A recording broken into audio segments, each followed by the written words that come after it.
Hello and welcome. You're watching Business Today. I'm Sakshi Batra, and this is the show where we discuss all about markets today. When we talk about how the stock markets really, ended today, what was the trading session like, and what kind of trading action can you expect going forward from here.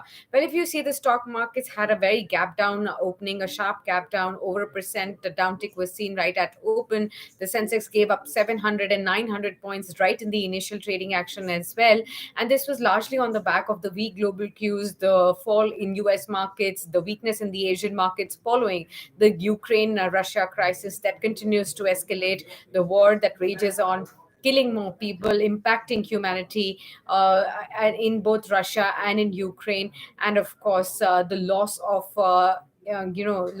economic activity that you're seeing right across.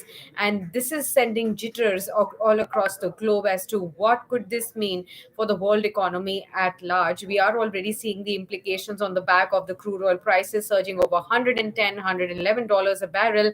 Now, how this would really escalate and trickle down to countries like ours, which import oil for most of its energy needs. And so far, because of the elections, we've not seen petrol diesel prices really change for the last over 100 days.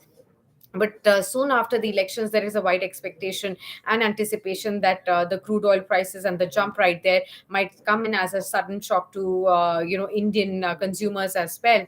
And what will this mean for the overall inflation back home, and how will the trade and financials get impacted between Russia, India, and Ukraine as well, the three-way street right there. All of those things at the backdrop, and the stock markets have slipped in trade today. Very, very volatile trading session throughout the session. However, towards the closing of the day, we did see some recovery coming in right from the early losses that we were looking at.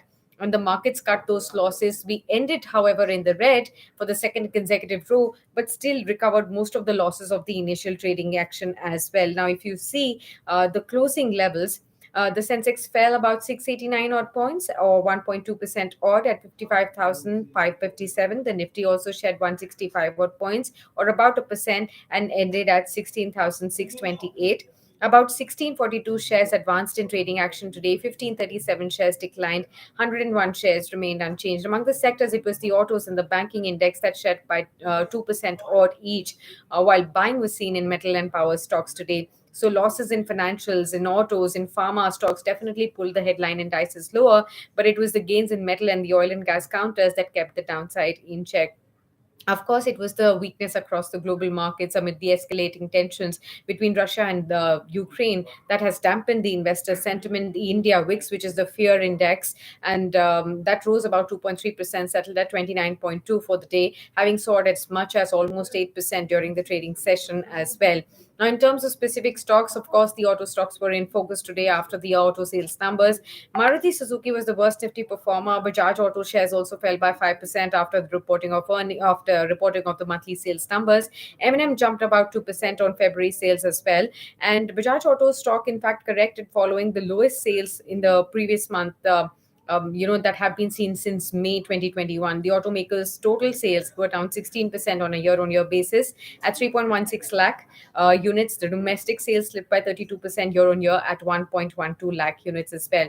On the other hand, you did see some commodity facing stocks really rising up high on the back of the surging prices and across commodities being seen on the back of Ukraine Russia crisis.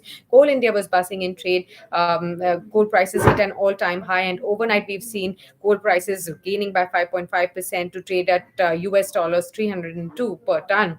And the conflict and the energy crunch that could emerge because of this crisis, because Russia is also a big commodities exporter across the world, definitely is something that was weighing on the sentiments of the investors overall.